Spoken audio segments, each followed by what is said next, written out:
का इल्म हासिल करना बहुत अहमियत रखता है। इल्म के बगैर इंसान दुनिया में तरक्की हासिल नहीं कर सकता और कोई भी कौम जो है वो आगे नहीं निकल सकती। जबकि पाकिस्तानी कौम को पढ़ाई से इतनी चिढ़ है जितनी जरदारी साहब को गरीब आवाम से, जितनी चिढ़ ओबामा को उसामा से, और जितनी चिढ़ सर इमरान को देर से आने वाले लड़कों से।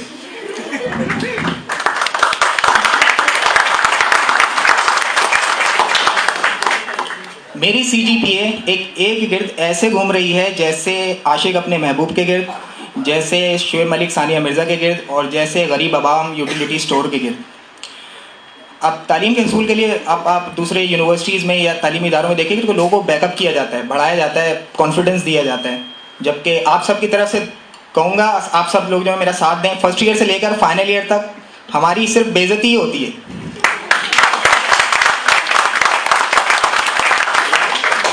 क्लास में बेइज्जती, क्लास में अगर थोड़ा लेट आ गया तो क्या हो गया यार, प्यास नहीं लग सकती मुझे। जब मैं इस यूनिवर्सिटी में आया था 80 किलोग्राम का था, अब 800 ग्राम का रह चुका हूँ टेंशन की वजह से। अब आप देखें, मैं मुझ जैसा सीधा साधा शरीफ मासूम आंख उठाकर भी किसी लड़की की तरफ नहीं देखा। पूछ सकते हैं आप CR साहब, आप पूछ सकते हैं इनसे, मैंने कभी नहीं देखा किसी लड़की की तरफ आंख उठा के, माशाल्लाह अल्हम्दुलिल्लाह। किसी ज़माने में जो इंसान अपना खाना पीना हंसना बोलना भूल जाता था उसको मलंग कहा जाता था, और आज के ज़माने में उसे शेख ज़द का तालिब इल्म कहा जाता है।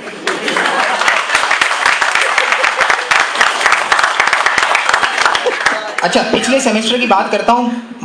पेपर मैंने दिया। अब ये है कि हमें पेपर में पढ़ाया क्या जाता है, जैसे पढ़ाया, मिसाल दे रहा हूँ, कहने का मकसद ये है कि हमें पढ़ाया जाता है जैसे चावल उबालना, और पेपर में पूछा जाता है बिरयानी कैसे बनानी है। ठीक है,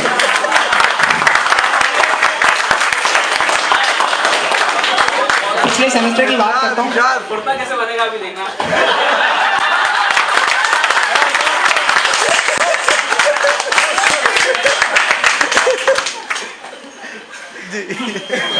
आगे पिछले सेमेस्टर में मैं पूरा पर्चा याद करके आया था, मेरा मतलब है पूरा सब्जेक्ट याद करके आया था।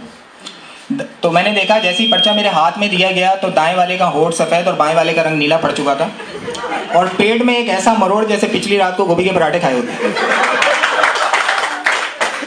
अच्छा, हमारे मुल्क की तनज़्ज़ुल की एक और वजह है, जो काम उसे दिया जाए वो उसे जो है ना ईमानदारी से नहीं करेगा। बाकी दूसरे फजूल काम जो है वो बहुत ज़्यादा जो है ज़ोर शोर से होते हैं आमतौर पे। ये वाक़या है जो मैं आप तक पहुंचाना चाहता हूँ, CR की मिसाल है, यानी तमाम CRs को डेडिकेट करता हूँ मैं। ठीक है, एक चोर था, घर में दाखिल हुआ, उसने देखा कि एक बूढ़ी औरत जो है वो घर में लेटी हुई है। तो उन्होंने कहा कि बेटा तुम शक्ल से जो है ना चोर मालूम नहीं होते, तुम्हें हालात की मजबूरी ने जो है ना चोर बनाया हुआ। तो बेटा वो तीसरी वाली अलमारी के अंदर ना दूसरी ड्रॉर के अंदर पैसे पड़े हैं, वो ले जाना, लेकिन उससे पहले मेरे एक सवाल का जवाब दे दो। उन्हें पूछा, चोर सोच में पड़ गया। उन्होंने कहा हो सकता है बूढ़ी औरत काफ़ी रहमदिल मालूम होती है। तो उनके पास चला गया। उन्होंने कहा ठीक है आप बताएं, मुझे एक ख्वाब आया, मुझे ख्वाब की ताबीर बता दें। उन्होंने कहा ठीक है बताएं। उन्होंने कहा कि मेरे पास एक चील आई ख्वाब के अंदर। उन्होंने 3 दफ़ा मुझे ज़ोर ज़ोर से कहा माजिद माजिद और माजिद, और ख्वाब जो है वो ख़त्म हो गया और मेरी आँख खुल गई। अब आप मुझे जो है ना इस ख्वाब की ताबीर बता दें। इतने में चोर सोच में पड़ गया। इतने में उस माजिद का नौजवान बेटा माजिद जो है वो उठ के आ गया कमरे से और उसको रच के मारा। अब जब रच के मारा तो वो जो है बहुत ज़्यादा बेटा, तो उसकी वालिदा ने कहा कि माश बेटा अब इसको छोड़ दो, इसने आप अपने किए की सज़ा भुगत चुका है, अब इसको छोड़ दो। तो उन्होंने कहा नहीं नहीं मुझे और मारो ताकि मुझे याद रहे कि मैं CR हूँ, मेरा मतलब है मैं चोर हूँ, ताकि मुझे याद रहे कि मैं चोर हूँ, ख्वाबों की ताबीर बताने वाला नहीं हूँ। ठीक है, अच्छा, एक और हसद और बुग़्ज़ और कीना, ये बहुत बड़ा मसला है पाकिस्तान में। आम लोगों को अगर कोई आगे तरक्की करना चाहता है तो उसको पाँव से पकड़ के खींचा जाता है नीचे की तरफ ना। हमें इस बात का गम नहीं है कि उसके पास ये क्यों है, उसके पास ये मेरे पास ये नहीं है या वो नहीं है, जो इंसान की ज़िंदगी में जो वो चाहता है जो उसको नहीं मिलता, बल्कि इस बात का गम ज़्यादा है कि उसके पास ये क्यों है। इसको हसद कहते हैं और इंग्लिश में जेलेसी। तो एक वाक़या है, हज़रत थे वो बहुत ज़्यादा जेलसी करते थे।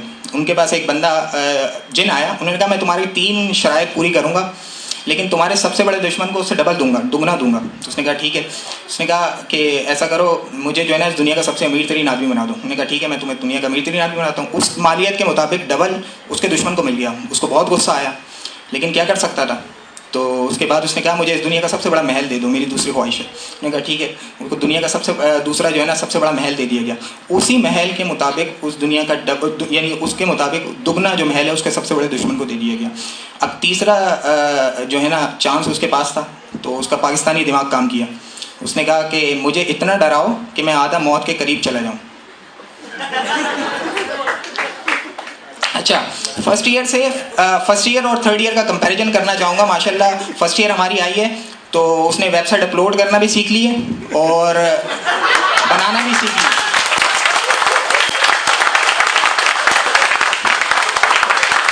सर अदनान के लिए बहुत ज़्यादा तालियां कि सर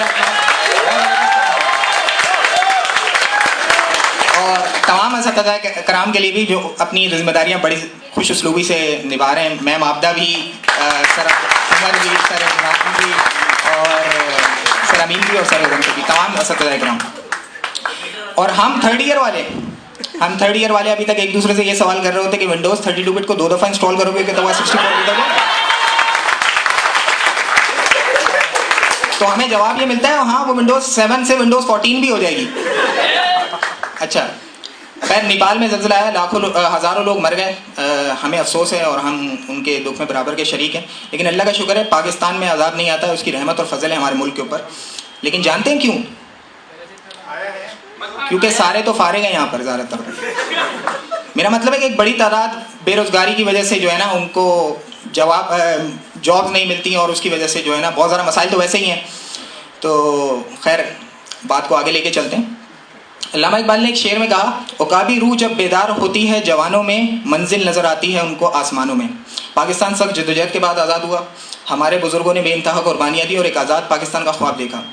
लेकिन आज का पाकिस्तानी नौजवान कमरे में जाता है, सोने के लिए बिस्तर पर भी लेटता है, हसरत भरी नज़रों से जब वो मोबाइल की तरफ देखता है तो एक ही आवाज़ आती है, इंतहा हो गई इंतज़ार की, आई ना कुछ खबर मेरे यार की। घंटा पैकेज पे बातें करेंगे तो कहाँ से आज का शाहीन जो है वो कहाँ से उड़ान भरेगा? तो वो तो वही है, तायरे लाहूती उस रिज़्क़ से मौत अच्छी जिस रिज़्क़ से आती हो परवाज़ में कोताही। क्योंकि आज के ज़माने में पहले वालिदैन कहते थे कि बेटा आंखें बंद करो नींद आ जाएगी, लेकिन आज का ज़माना ये नहीं है। आज के ज़माने में नींद आंखें बंद करने से नहीं, वाईफाई डिवाइस बंद करने से आती है। हर चीज़ मशीन, हर चीज़ के लिए मशीन हमने ईजाद कर ली। मशीन कर करके हम लोग जो है ना अंदर की एहसास मुरव्वत को जो है ना वो हम सेंसिटिविटी जो इंसान के अंदर होती है उसको हम भूल चुके हैं और उसको हम फरामोश कर चुके हैं। इसके लिए अल्लामा इकबाल ने एक शेर में कहा था, है दिल के लिए मौत मशीनों की हुकूमत, है दिल के लिए मौत मशीनों की हुकूमत, एहसास मुरव्वत को कुचल देते हैं आलात। एक और जगह अल्लामा इकबाल ने फरमाया, नहीं तेरा नशेमन कसरे सुल्तानी के गुंबद पर, नहीं तेरा नशेमन कसरे सुल्तानी के गुंबद पर, तू शाही है बसेरा कर पहाड़ों की चट्टानों पर। ये तो अल्लामा इकबाल के शाहीन थे, लेकिन आज का शाहीन बाटा के जूते पहनता है माशाल्लाह। और आज का शाहीन जिलेट के ब्लेड इस्तेमाल करता है और कहता है स्मूथ शेव। और शाहीन केचप में केला डबो के खाता है। और आज का शाहीन कहता है कि बंदा बेशरम होना चाहिए, इज्जत तो आनी जानी चीज़ है। और शाहीन गंदी गंदी गालियाँ देता है, हम सब के लिए रोने का मकाम है और हम सब के अखलाक का जनाजा है। और इकबाल का शाहीन जो है कबूतर दबोचता था और हमारा शाहीन जो है मुर्गियाँ फंसाने के चक्कर में। आज के जल्दबाज नौजवान से इस पे हंसना नहीं है, ये इज़हार तफक्कुर है आपके लिए, ये हंसना नहीं, मजाक नहीं कर रहे हैं। आज के जल्दबाज नौजवान से 2 मिनट ट्रैफिक सिग्नल पर सब्र तो होता नहीं। हर बंदा शॉर्टकट की तलाश में है। जबकि शायर ने क्या खूब लिखा है, कहा है, वो मर्द नहीं जो डर जाए हालात के खूनी मंजर से, जिस हाल में जीना मुश्किल हो उस हाल में जीना लाजिम है।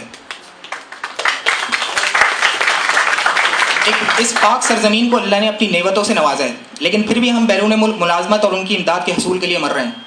जबकि शायर ने लिखा है कि हिम्मत है तो पैदा कर दर्दों से भरी अपना, हिम्मत है तो पैदा कर दर्दों से भरी अपना, मांगी हुई जन्नत से जहन्नम का अजाब अच्छा।